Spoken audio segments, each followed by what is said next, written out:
अस्सलाम वालेकुम viewers, dear students और मेरे प्यारे भाई बहनों। गुज़श्ता लेक्चर में हमने एक्सरसाइज 1.1 का कॉन्सेप्ट हमने क्लियर किया था। डेफिनेशन एग्जांपल्स बयान की थी 9th क्लास की मैथमेटिक्स की बुक की। अच्छा बच्चों, पहले तो मैं आपको लेक्चर स्टार्ट होने से पहले ये बात बता दूं कि ये जो अभी मैं जो मैं स्टार्टिंग में दिखा रहा हूँ ना वीडियो में, ये बुक पुरानी है। ठीक है, ये पुराना एडिशन है। तो इस बार 2025 से उन्होंने चेंज कर दी हैं बुक्स 9th और फर्स्ट ईयर की। ठीक है, 10th और सेकंड ईयर की फ़िलहाल वही चलनी है। तो ये पुराना एडिशन है। तो मैंने पुराने एडिशन से आपको एक्सरसाइज 1.1 का कॉन्सेप्ट दिया था, डेफिनेशन और एग्जांपल्स बयान की थी। तो अब चूंकि मैंने एक्सरसाइज 1.1 का स्टार्टिंग ले लिया था, तो अब मैं 1.1 पुराने एडिशन की कंप्लीट करूंगा। ठीक है, फिर बाद में नई बुक्स से भी 1.1 करवाऊंगा और नई बुक ही स्टार्ट करवाऊंगा। ठीक है, तो ये पुरानी बुक है। तो अभी आपको वीडियो में दिखाता हूँ कि न्यू एडिशन कौन सा है। न्यू एडिशन की बुक आपको दिखाता हूँ।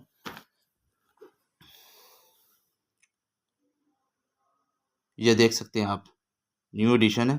तो ये आप स्टिकर भी इधर से देख सकते हैं। ये देखिए 2025 से 2026 तक, यानी इस साल चेंज हुई हैं। तो अभी फ़िलहाल मैं एक्सरसाइज 1.1 जो पुराना एडिशन है उसका सलूशन आपको बताऊंगा इस वीडियो में। ठीक है, नेक्स्ट वीडियो हमारी नई बुक से स्टार्ट होंगी। तो अभी मैं एक्सरसाइज 1.1 के क्वेश्चंस को एक्सप्लेन करता हूँ।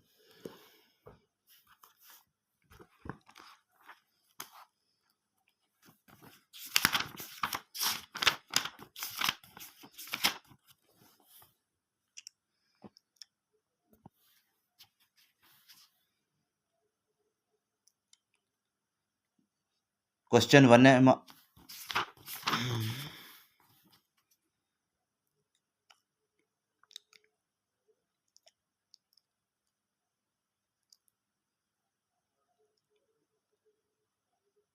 क्वेश्चन 1 है हमारे पास, find the order of the following matrices. ठीक है, इसमें हमारे पास मैट्रिसेस गिवन है। A is equal to 2 3 -5 6, B is equal to 2 0 3 5, C is equal to 2 4, D is equal to 4 0 6, E is equal to A D B E C F, F is equal to 2, G is equal to 2 3 0 1 2 3 2 4 5, H is equal to 2 3 4 1 0 6।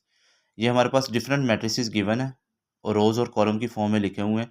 हमने इनके order बयान करने हैं। ठीक है, तो हमारे पास सबसे पहले मैट्रिक्स है हमारे पास ए इज इक्वल टू 2 3 -5 6।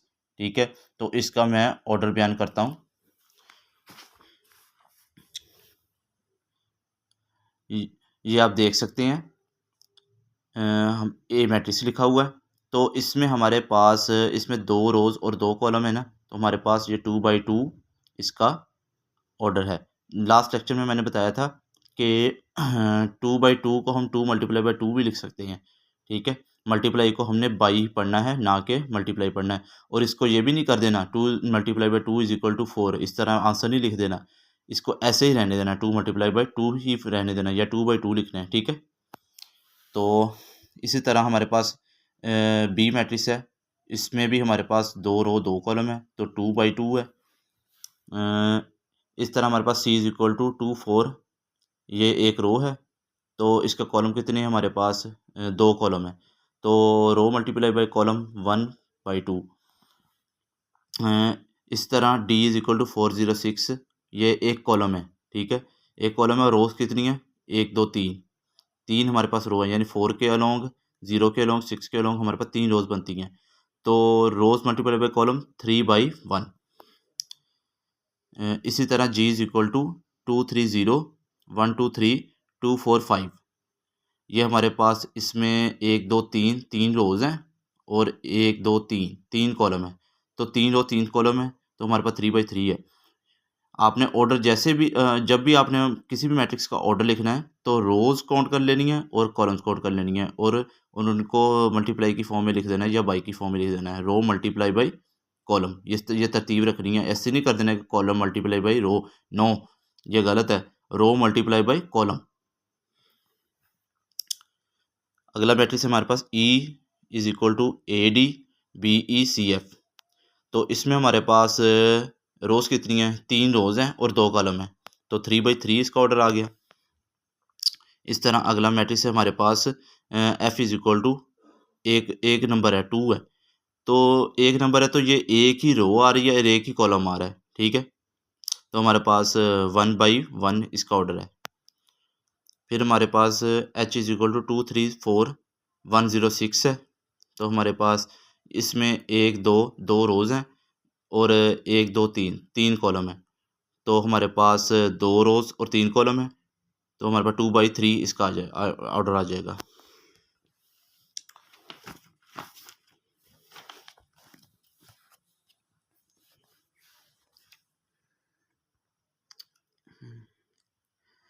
अगला क्वेश्चन हमारे पास second question, which of the following matrices are equal, ठीक है। हमारे पास ये डिफरेंट मैट्रिसेस गिवन है, आप देख सकते हैं। A is equal to 3, B is equal to 3 5, C is equal to 5 -2 और नीचे ऑनवर्ड आप देख सकते हैं और इसको पढ़ सकते हैं। तो मैंने इक्वल मैट्रिसेस की आपको लास्ट लेक्चर में डेफिनेशन बताई थी। इक्वल मैट्रिसेस 2 ऐसे मैट्रिसेस होते हैं जिनकी नंबर ऑफ रोज और नंबर ऑफ कॉलम्स बराबर होते हैं, ठीक है, यानी उनका ऑर्डर सेम होता है और हमारे पास दोनों के कॉरस्पॉन्डिंग एलिमेंट्स बराबर होते हैं, ठीक है। तो हमारे पास जो इतने सारे मैट्रिसेस गिवन हैं, तो आप देख सकते हैं वीडियो में इजीली आपको पता चल जाएगा कि हमारे पास ए जो है वो सी के बराबर है, ये मैंने लिखे हुए हैं। ये मैंने डायरेक्ट आप बुक से आप मैट्रिसेस देख के ना, तो आप जस्ट आंसर लिख देंगे ऐसे, ए हमारे पास सी के बराबर है and B is equal to I के बराबर है, ठीक है, and E is equal to J is equal to H है and F is equal to G है। ये मैट्रिसेस आपके पास गिवन है, तो आप इजीली देख सकते हैं, ठीक है। इसमें सिर्फ डी ऐसा मैट्रिक्स है जो किसी भी मैट्रिक्स के बराबर नहीं है, ठीक है, आप देख सकते हैं। अच्छा बच्चों, ये इसमें b इज इक्वल टू 3 5 और d इज इक्वल टू 5 3, ये बहुत सारे बच्चे समझते होंगे कि ये बराबर हैं, कि दोनों में नंबर सेम है और ऑर्डर भी सेम है, ठीक है, दोनों में एलिमेंट सेम है और ऑर्डर भी सेम है। नहीं, कॉरस्पॉन्डिंग एंट्रीज हमने देखनी होती हैं। पहले की कॉरस्पॉन्डिंग एंट्री 3 है और दूसरे की कॉरस्पॉन्डिंग एंट्री 5 है। 3 और 5 बराबर नहीं है, बाकी की तरफ जाने की ज़रूरत नहीं। कोई एक भी आपके पास कॉरस्पॉन्डिंग एंट्री बराबर नहीं है तो वो नॉन इक्वल हो जाएगा, फिर आगे नहीं आपने जाना, ठीक है। तो ये हमारे पास हो गया क्वेश्चन नंबर 2। तो आगे हमारे पास question number 3, find the values of A B C and D which satisfy the matrix equation.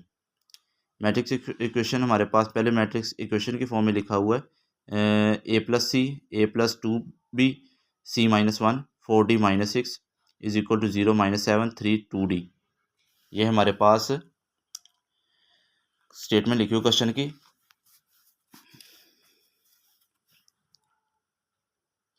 तो सबसे पहले मैंने ऊपर स्टेटमेंट ही लिख दी जैसे बुक पे लिखी हुई है, तो आगे मैं इसका सोल्यूशन बयान कर रहा हूँ। ये देखें, तो ये दोनों मैट्रिक्स हमारे पास जो स्टेटमेंट हमारे पास गिवन है उनमें इक्वल शो करवाए हुए हैं, दरम्यान में इक्वल साइन है ना, इसका मतलब ये इक्वल है।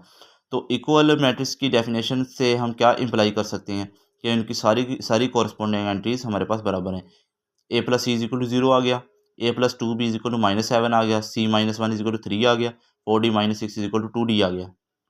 ये देखें, ये मैंने तरतीब से ये इक्वेशन ये देखें आप, मैंने लिख दी हैं। जैसे मैंने आपको कहा, ये सारी कॉरस्पॉन्डिंग एंट्रीज एक दूसरे के मैंने बराबर कर दी हैं, ठीक है। तो फिर हमारे पास ये जो पहली है, पहली से हमारे पास इम्प्लाई क्या कर रहा है, पहली से हमारे पास जो पॉजिटिव सी है, ये थोड़ा सा ब्लर होगी वीडियो, अब देख सकते हैं। पहली से हमारे पास क्या इम्प्लाई हो रहा है, पॉजिटिव सी राइट साइड पे जाके नेगेटिव सी हो गया, ठीक है। तो ये हमारे पास A+2B इज इक्वल टू -7 है, तो इसमें हमने 2B लिख दिया, 2B को फाइंड किया, 2B is equal to -7 -A उधर जाके माइनस हो गया। आगे देखें, C-1 इज इक्वल टू 3 है, तो फिर इससे हम सी की वैल्यू फाइंड कर लेंगे डायरेक्ट। -1 उधर जाके +1 हो गया, सी इज इक्वल टू 4 आ गया। ठीक है, अब ये सी की 4 वैल्यू जो है ना, हमने इस ए वाली इक्वेशन में पुट की, तो हमारे पास कौन सी वैल्यू आ गई, ए की वैल्यू आ गई। ये देखें मैंने ए की -4 वैल्यू फाइंड की है। आगे हमारे पास 4d - 6 is equal to 2d आ गया। इससे हमने d की वैल्यू निकाल लेनी है। ये देखें 4d - 2d is equal to 6, तो ये हमारे पास आ गया 2d is equal to 6, imply करेगा d इज इक्वल टू 3। हमने ए की वैल्यू फाइंड कर ली, सी की वैल्यू फाइंड कर ली और डी की वैल्यू फाइंड कर ली, तो रहती है बी की वैल्यू। ठीक है, तो इस इक्वेशन में अगर हम ए की वैल्यू पुट करें तो हमारे पास बी की वैल्यू आ जाएगी। ये देखिए अब मैंने पुट की हुई है, 2b is equal to -7 minus into -4, यानी हमारे पास ए की वैल्यू क्या है हमारे पास, ये देख सकते हैं, ए इज इक्वल टू -4 है। तो हमने ब्रैकेट में लिखना है ताकि मिस्टेक ना हो। बहुत सारे बच्चे ब्रैकेट नहीं डालते, जस्ट -4 लिख देते हैं। इधर आएगा माइनस इंटू -4 आएगा, फिर आपका क्वेश्चन में आपको कोई मिस्टेक नहीं होगी, फिर आपका क्वेश्चन ठीक होगा। तो आगे हमने -7, ये माइनस और माइनस प्लस हो गया, तो -7 + 4, ठीक है, ये लिखा -7 + 4 इज इक्वल टू -3, ये आ गया। फिर इम्प्लाई क्या करेगा हमारे पास, 2b की क्या वैल्यू हमने फाइंड कर ली, -3, फिर b की क्या वैल्यू आ जाएगी, 2 उधर जाके फिर डिवाइड हो जाएगा राइट साइड की तरफ, -3/2। तो इस तरह हमने ये ए इज इक्वल टू -4 आ गया, बी इज इक्वल टू -3/2 आ गया, सी इज इक्वल टू 4 आ गया, तो हमारे पास डी इज इक्वल टू 3 आ गया। ये सारा हमारे पास अब क्वेश्चन नंबर 3 जो है ना, टोटली मुकम्मल सॉल्व हो गया। ठीक है, आई होप यू अंडरस्टैंड, आपको अच्छे से समझ लग गई होगी एक्सरसाइज 1.1 के सॉल्यूशन की। अगर किसी का कोई क्वेश्चन हो तो कमेंट्स में आप पूछ सकते हैं। ठीक है, तो अभी मैं अपनी वीडियो में मोबाइल नंबर शेयर कर देता हूँ, बोल देता हूँ, फिर अगर किसी को व्हाट्सएप पे वॉइस मैसेज कर ले तो कोई क्वेश्चन है तो मैसेज टाइप करके मैसेज या वॉइस मैसेज, इन्हीं दो तरीक़ों से पूछना है। कॉल वगैरह नहीं करनी, कॉल वगैरह से डिस्टर्बिंग होती है। ठीक है, कॉल अटेंड नहीं बंदा कर पाता मसरूफियत की वजह से। तो नंबर नोट कीजिएगा मेरा 0300 076 6409, और मेरा नेम है मोहम्मद फ़हद अनवार। तो आपने क्या करना है, मेरे चैनल का नेम है फ़हद मैथमेटिक्स 162। ठीक है, इसको सब्सक्राइब करना है, बेल आइकन दबाना है और लाइक शेयर करना है फ्रेंड्स वगैरह में। ठीक है, तो आपके लिए चैनल बहुत बेनिफिट होगा। अल्लाह आप सबका हामी व नासिर हो।